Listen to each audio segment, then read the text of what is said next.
Prayagraj airport से अंतर्राष्ट्रीय उड़ान शुरू करने की मांग ने एक बार फिर से जोर पकड़ा है। यहां एयरपोर्ट प्रशासन की ओर से पत्र लिखकर अंतर्राष्ट्रीय उड़ान शुरू करने की मांग की गई है।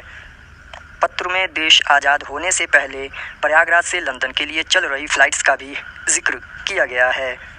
एयरपोर्ट एडवाइजरी कमेटी ने भी इस मांग को जायज़ बताते हुए यहां अंतर्राष्ट्रीय सेवाओं के संबंध में जरूरी सुविधाओं के साथ फ्लाइट शुरू करने की मांग की है।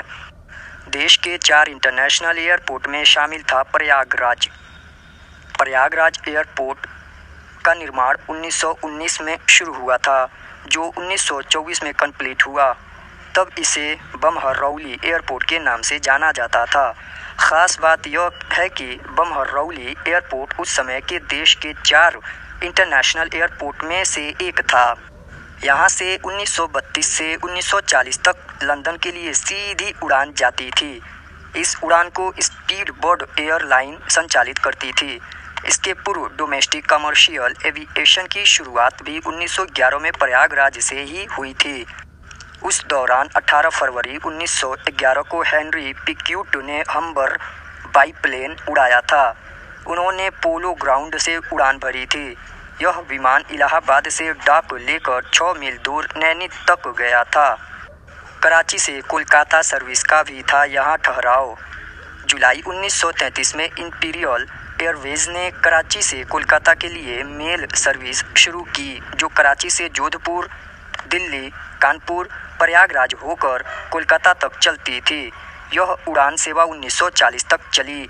इन सभी पुरानी गतिविधियों के आधार पर एयरपोर्ट प्रशासन की ओर से विभाग के वरिष्ठ अफसरों को पत्र भेजा गया है। इसमें कहा गया है कि प्रयागराज के लोगों द्वारा अंतर्राष्ट्रीय उड़ान की मांग की जा रही है। जनप्रतिनिधियों ने भी कार्गो सेवा शुरू करने के साथ हज टर्मिनल की भी मांग की है। वर्तमान में 6 शहरों के लिए है सीधी उड़ान। प्रयागराज एयरपोर्ट से वर्तमान में मुंबई, कोलकाता, पुणे, रायपुर, गोरखपुर की 1-1 और दिल्ली की 2-2 नियमित उड़ान है। प्रयागराज एयरपोर्ट के बारे में एक तथ्य यह भी है कि 1941 से 2003 तक यहाँ से नियमित कमर्शियल फ्लाइट नहीं चली। 2003 में एयर सहारा ने दिल्ली और कोलकाता के लिए कनेक्टिविटी सेवा शुरू की, जो 2005 में बंद हो गई। 2013 में एलायंस एयर ने दिल्ली और मुंबई की फ़्लाइट शुरू की, लेकिन कुछ महीनों में ही बंद हो गई। लेकिन एलायंस एयर अब सिर्फ दिल्ली के लिए ही फ़्लाइट चला रहा है। आज प्रयागराज एयरपोर्ट के नए टर्मिनल भवन को हो जाएंगे 2 वर्ष। प्रयागराज एयरपोर्ट के न्यू टर्मिनल भवन का उद्घाटन वर्ष 2019 में लगे कुंभ मेले के पहले पीएम नरेंद्र मोदी ने 16 दिसंबर 2018 को किया था, जबकि इस टर्मिनल भवन से फ्लाइट संचालन 1 जनवरी 2019 को शुरू हुआ। शुक्रवार 1 जनवरी 2021 को नए टर्मिनल भवन के 2 वर्ष पूर्ण होने के अवसर आकर्षक सजावट एवं केक काटने की तैयारी की गई है। नए टर्मिनल भवन से जनवरी 2019 से 28 दिसंबर 2020 तक 7.81 लाख यात्रियों का आवागमन हो चुका है।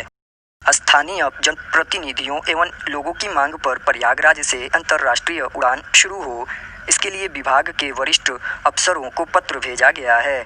पत्र में पहले में संचालित लंदन फ्लाइट का भी जिक्र किया गया है।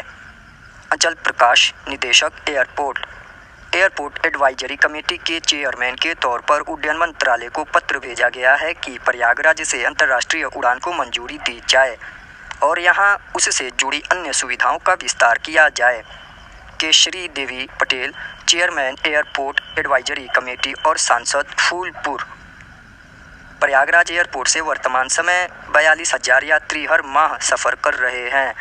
नागरिक उड्डयन विभाग एयरपोर्ट के विकास के लिए तत्पर है।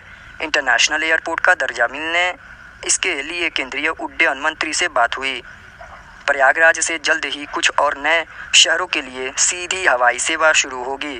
नंद गोपाल गुप्ता नंदी, उड्डयन मंत्री, उत्तर प्रदेश सरकार।